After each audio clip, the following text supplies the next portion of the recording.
It's been 11 years since the first Puss in Boots movie, and we finally got the sequel this year.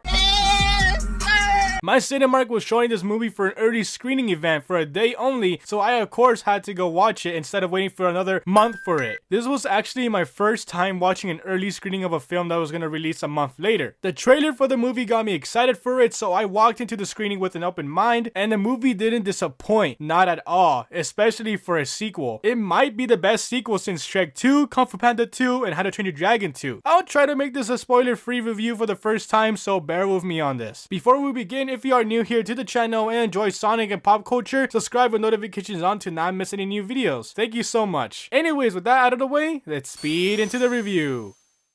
This movie is fucking great. Way better than the first one in my opinion. It was way more expressive and impressive with how much work and dedication was shown on screen. The animation is incredible. It has the Spider-Verse animation. The visuals are well made. The characters were actually enjoyable to watch. Surprisingly, the dog wasn't annoying. I thought he would be one of those annoying side characters to be the comic relief, but no, he was actually really good. Like, he was actually likable. The story was a simple adventure. Puss and his friends are out to find a map and to find a star to make a wish while going through the magical dark forest, and at the same time being chased down by multiple threats. The idea sounds good on paper, but I gotta admit, it was great for like the first hour and a half, but then towards the end, it felt rushed and having everything squished in at the last second. The film was filled with well put jokes and comedy, but at the end sequence, it all came down to a more serious and mediocre turn. It doesn't mean that it was bad, it just made the film lose a bit of the comedic charm a bit. It was getting a little bit too boring, but fortunately, it doesn't last long to actually bore you out completely. Goldie and the Three Bears were a nice group to watch. Their chemistry was sweet. Their story is what you expect. They're not a hateable group, honestly. One of the characters was called Jack Horner, and he was actually not really shown in the trailers for whatever reason. He's not even on any of the movie's posters. Is there a reason for that? Anyway, he was played by John Mulaney, and he played the character greatly. Jack was a chill villain who you can't hate. I personally found him interesting to watch every time he was on screen. Oh, let me tell you, Death the Wolf was a very well-written character. He was an actual threat to Puss, and it shows. Every time he appears, it all feels like it's over. He was creepy and threatening. Very good job, writers. Ugh, I love them, dude. Little minor spoiler here, the movie has a cliche message and ending. It's nothing amazing or different. It's just the old, maybe what I've always wanted was my friends bit.